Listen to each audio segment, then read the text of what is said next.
My name's Eric Egan. I did my presentation on social anxiety in schools. Uh, what is social anxiety? Social anxiety is defined as a feeling of discomfort, fear, or worry that is centered on our interactions with other people and involves a concern of being judged negatively, evaluated, or looked down upon by others. While it can often happen during the social exchange itself, it may also pop up in anticipation of a social occasion or afterward when we review our performance in a given situation. Well, I've got that.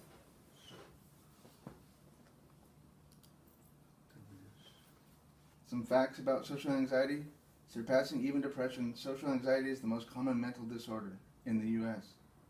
Estimates indicate that 6% of children and 12.1% of adolescents have social anxiety.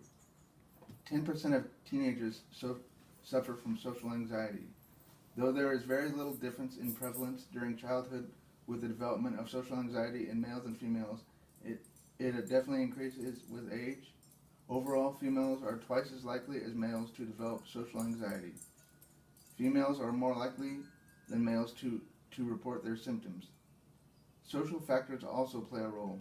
Males are more likely to face more social pressures to face their fears.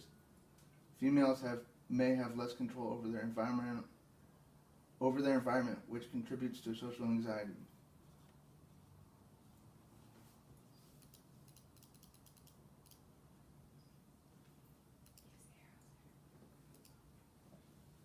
This chart shows the prevalence of social anxiety amongst 13 to 18-year-olds.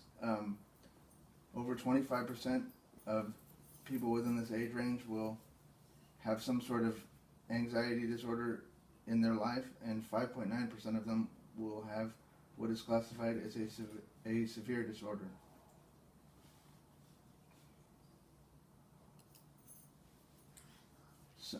Some components of social anxiety are anxious sensations such as blushing, sweating, heart racing, shaking or tremor, dry mouth, shortness of breath, or feeling faint. They can also include anxious thoughts such as everyone is staring at me, that they'll think I'm a loser, I don't belong here, I won't have anything to say, people will see how nervous I am, they won't want to talk to me again, or I will keep looking more and more foolish.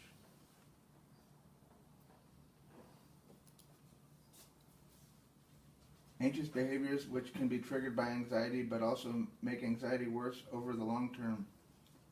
Avoiding entering social situations. Also leaving social situations. Only entering safe situations with safe people.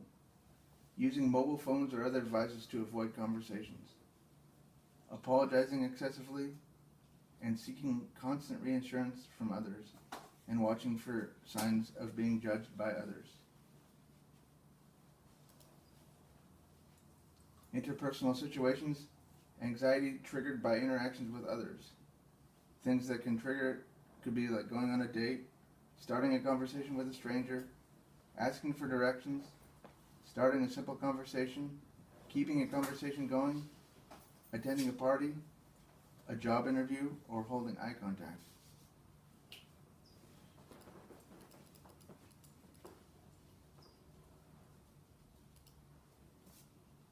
Performance situations. Anxiety is triggered by being the focus of attention. Certain situations where this can occur could be like public speaking, public singing, eating at a restaurant alone, dropping something in public, spilling a drink, reading in front of others, or voicing an opinion in class or in public.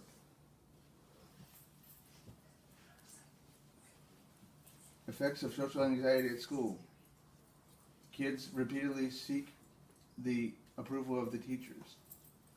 Their reluctance or refusal to attend school because they're afraid of what their peers, of their reaction of their peers.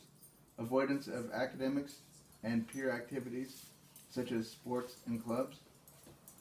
They suffer from self-criticism and low self-esteem. They have difficulty concentrating and may lead to the inability to follow directions or complete assignments or pay attention in class. Learning disorders may also be coupled with anxiety disorder, making it even more difficult for the student. Side effects from medications may also cause behavioral changes in students.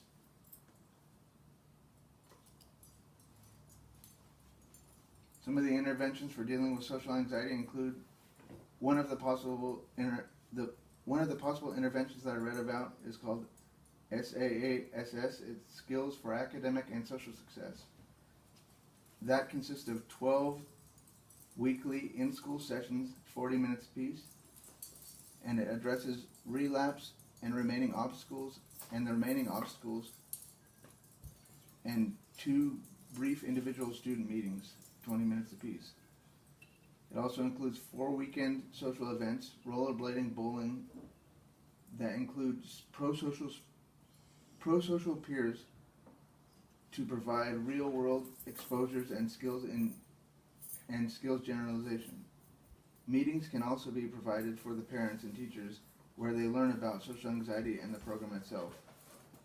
The 5 components of the program are the psychoeducation, that would be normalizing the anxiety and describing the symptoms. 2 would be the realistic thinking, meaning the relationship between thoughts, feelings, and behaviors.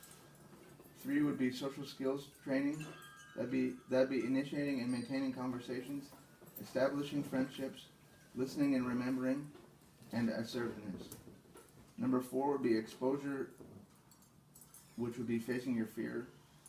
And 5 would be relapse prevention, that'd be maintaining gains and relapse prevention.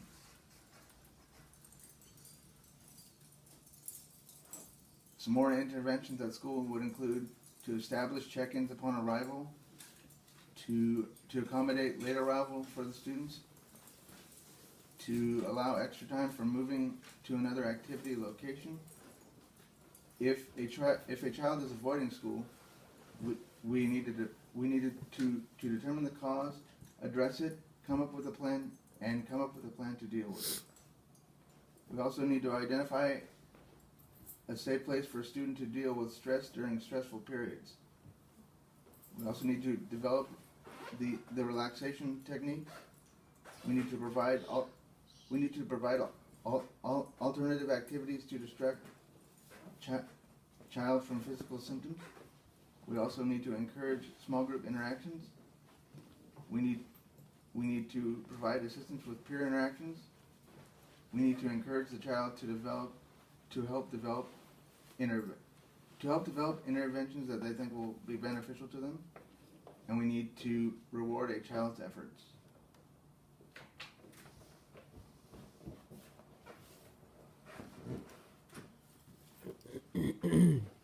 Some conclusions and recommendations that I found from doing this. I think that more focus needs to be put on social anxiety, since it is the #1 mental disorder among teens. I think social anxiety impacts a student's ability to perform normal everyday functions. They struggle in school because they can't focus, or they are afraid of being judged by their peers and teachers. They struggle making friends and avoid peer contact and interactions, and constantly seek teacher approval, and again they have low self-esteem.